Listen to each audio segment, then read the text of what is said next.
Top quality और consistent performance के लिए सिर्फ सिल्वर पंप नाम याद रखना। अमेरिका की पाकिस्तान को फटकार, अमेरिका ने पाकिस्तान को लगाई है फटकार। पाक आतंक को बढ़ावा देना बंद करे, ये यूएस की तरफ से कहा गया, अमेरिकी विदेश मंत्रालय का बयान।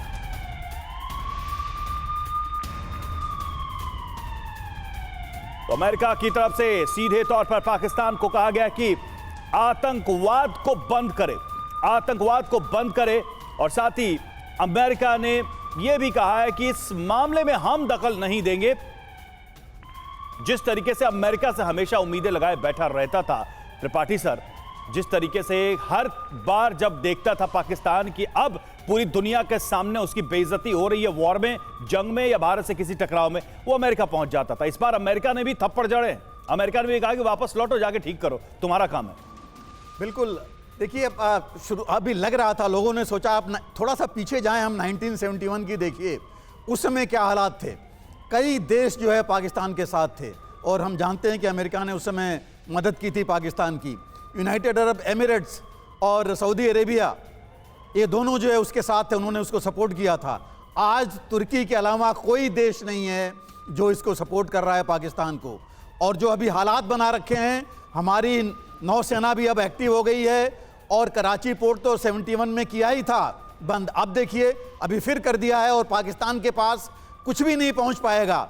जो इसके अम्युनिशन, आर्म्स एम्युनिशन जो जिसके ऊपर आसिफ मुनीर अभी चल रहा है कि हाँ उसको इस्तेमाल करेंगे, वो कुछ ही दिन के लिए है। उसके बाद हमारी नौसेना कराची या इसके किसी भी पोर्ट से कुछ भी नहीं पहुंचने देगी और कोई देश ऐसा नहीं है जो अभी समर्थन दे रहा है। हाँ, सभी ये जरूर कह रहे हैं रेस्टेंट के लिए, और अमेरिका ने तो बड़ा साफ कर दिया है कि हम जो है इसमें बीच में नहीं आएंगे।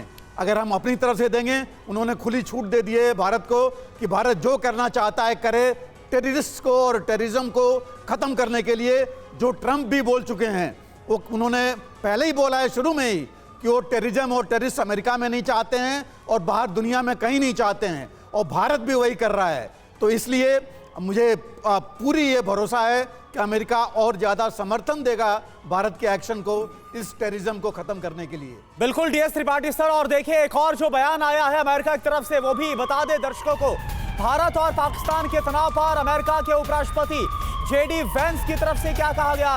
उम्मीद है कि तनाव परमाणु युद्ध में नहीं बदलेगा, ये जेडी वेंस की तरफ से कहा गया। दोनों के मामले में अमेरिका दखल भी नहीं देगा, ये बात भी प्रमुखता के साथ बोल दी है जेडी वेंस ने। हम भारत पाकिस्तान में तनाव कम करना चाहते हैं। आपको बता दें कि जिस वक्त पहलगाम हमला हुआ था 22 अप्रैल को, तब जेडी वेंस भारत की ही यात्रा पर थे। और सरदाना सर, एक बात मैं समझना चाहूंगा कि अमेरिका ये नसीहत तो पाकिस्तान को दे रहा है कि आतंकवाद के खिलाफ कार्रवाई करे, लेकिन क्या उम्मीद जताई जा सकती है पाकिस्तान से? क्योंकि ऑपरेशन सिंदूर के बाद जो आतंकी मारे गए, उनके जनाजे में पाकिस्तान के जो सेना के अधिकारी हैं वो मरसिया पढ़ते हुए नजर आ रहे थे। क्या कोई उम्मीद बची है पाकिस्तान से जो अमेरिका की तरफ से नसीहत दी गई उसे? है एक जिसका कोई सर पैर नहीं है और एक अलग ही गलत आइडियोलॉजी में चल रहा है, जिसकी सब पूरी विश्व निंदा कर रहा है। तो वो पाकिस्तान अमेरिका की भी नहीं सुनने वाला, उसने जो करना है वो करेगा। लेकिन उसके पास हथियार अमेरिका के ही थे, सपोर्ट अमेरिका का ही था, जिसमें बलबूते पे वो आगे बढ़ता था और पूरे विश्व को डराता था।